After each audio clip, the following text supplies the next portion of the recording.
ചിലർ ശരിയാകണമെങ്കിൽ ചിലർ വരണം, വേണ്ടേ?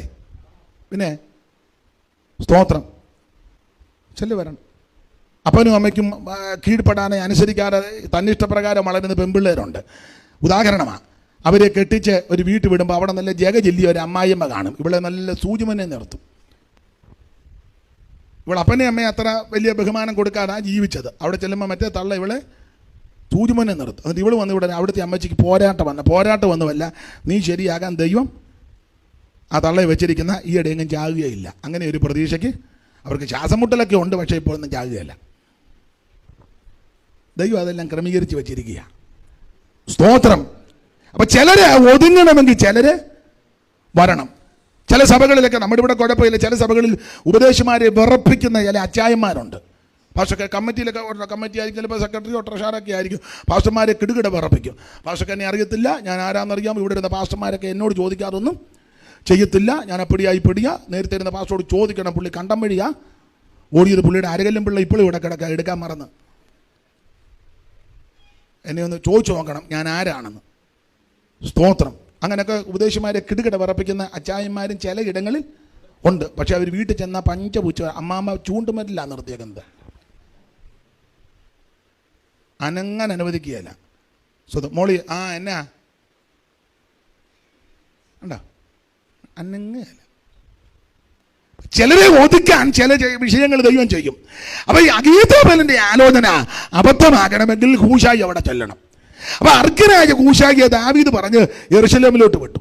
എന്നിട്ട് ദാവീദ് പിന്നെ മുമ്പോട്ട്. അങ്ങനെ ചെല്ലുമ്പോൾ ഈ ശിമയിയെ കാണുന്നത്, ബെന്യാമീൻ ഗോത്രത്തിൽ ഗേരയുടെ മകൻ ശിമയി, അവൻ ബെന്യാമീൻ ഗോത്രജനാ. ഇവൻ ദാവീദിനെ കണ്ടുടനെ അരിശം കയറി, ചുമ്മാ കഥയൊന്നും അറിയാനോ, ചുമ്മാ കയറി ഇവൻ കല്ലും പൂടിയെല്ലാം മാരി എറിയുക. എന്തിനാണ് അറിയുന്നത്? ഞാനും ചുമ്മാ നിൽക്കല്ലേ എറിയട്ടെന്ന്. അതൊരു പ്രാഗി, ശൗൽ കുടുംബത്തെ നശിപ്പിച്ചവനെ, രക്തപാതക, നീച്ച, പോ പോ പോ എന്ന് പറഞ്ഞ് ദാവീദിനെ പ്രാഗുക. നീ ഗുണം പിടിക്കുകയല്ലടാ, നീ ശൗൽ കുടുംബത്തെ മുടിച്ചവനാടാ, നീ ഗതി പിടിക്കുകയല്ല, അങ്ങ് ചുമ്മാ പ്രാഗുക. അപ്പം കൂടെയുള്ള അബീശായി തൻ്റെ അനന്തരവന്മാരുമൊക്കെ ഉണ്ട്. ഇവർ പറഞ്ഞു, സ്തോത്രം, ദാവീദെ നിന്നെ അവൻ പ്രാകുന്നു, അവനെ വെട്ടിക്കളഞ്ഞേക്കട്ടെ എന്ന് ചോദിച്ചു. ദാവീദ് പറഞ്ഞു, അവൻ നമ്മുടെ വിഷയമല്ല, അവനല്ലിപ്പം നമ്മുടെ എടെ എൻ്റെ ഉദരത്തിൽ നിന്ന് പുറത്ത് വന്ന എൻ്റെ ചെറുക്കൻ കൊടുവാളുമായിട്ട് നിൽക്കുക അപ്പനെ കണ്ടിക്കാൻ. പിന്നെ പുറത്തുള്ളവനെ നമ്മൾ അകത്തുള്ളവനാണ് നമ്മുടെ വിഷയം. ഹൈന്ദവ സ്നേഹിതന്മാരല്ല നമ്മുടെ വിഷയം, മുസ്ലിം സ്നേഹിതന്മാരല്ല നമ്മുടെ വിഷയം, ഇതര മതസ്ഥരല്ല നമ്മുടെ വിഷയം. അവരൊക്കെ പാവത്തങ്ങൾ, അതല്ല വിഷയം. വിഷയങ്ങളെല്ലാം അകത്താ. സ്തോത്രം.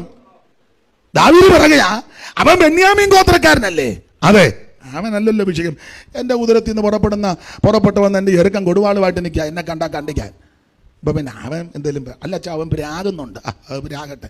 അല്ല, പഴമക്കാർ പറയല്ലേ, വേദപുസ്തകത്തിലില്ല, പഴയ ആൾക്കാർ 6 പോകുന്നത് 100 പറഞ്ഞാൽ ഒന്നെങ്കിലും. നിങ്ങൾ കേട്ടിട്ടില്ലേ ആ പഴമൊഴി? ഇല്ലേ? നിങ്ങളുടെ അതിൽ 6 ഉണ്ടല്ലോ, പിന്നെ ഞാൻ കേൾക്കാൻ. 6 പോകുന്ന 100 രാഗിയാൽ ഒരെണ്ണമെങ്കിലും കേൾക്കുമെന്ന പഴമക്കാരുടെ പഴഞ്ചൊല്ല. എന്ന പുസ്തകം അങ്ങനെ പഠിപ്പിക്കുന്നില്ല. വേദപുസ്തകം പഠിപ്പിക്കുന്നത് യഹോവ പ്രാകാത്തവനെ ആര് പ്രാകും, ദൈവം ശപിക്കാത്തവനെ ആര് ശപിക്കും. ദൈവമക്കളോട് ഒരു കാര്യം പറയാം, നിന്നെ അനുഗ്രഹിക്കാമെന്നും ഉയർത്താമെന്നും മാനിക്കാമെന്നും ദൈവത്തിൻ്റെ വാഗ്ദത്തം ഉണ്ടെങ്കിൽ, നിനക്ക് വിരോധമായിട്ട് ആര് കരുക്കൾ ഒരുക്കിയാലും, ആര് സൂത്രങ്ങൾ മെനഞ്ഞാലും, ആര് തന്ത്രങ്ങൾ മെനഞ്ഞാലും അതൊന്നും നിനക്ക് ഫലിക്കത്തില്ല. യഹോവ ഒരു ദോഷവും തട്ടാതെ വേണം നിന്നെ പരിപാലിക്കും. അവൻ നിന്റെ പ്രാണനെ പരിപാലിക്കും. യഹോവ നിന്റെ ഗമനത്തെയും ആഗമനത്തെയും ഇന്നു മുതൽ എന്നേക്ക് പരിപാലിക്കും. പകൽ സൂര്യനെങ്കിലും രാത്രി ചന്ദ്രൻ നിന്നെ ബാധിക്കത്തില്ല. രാത്രി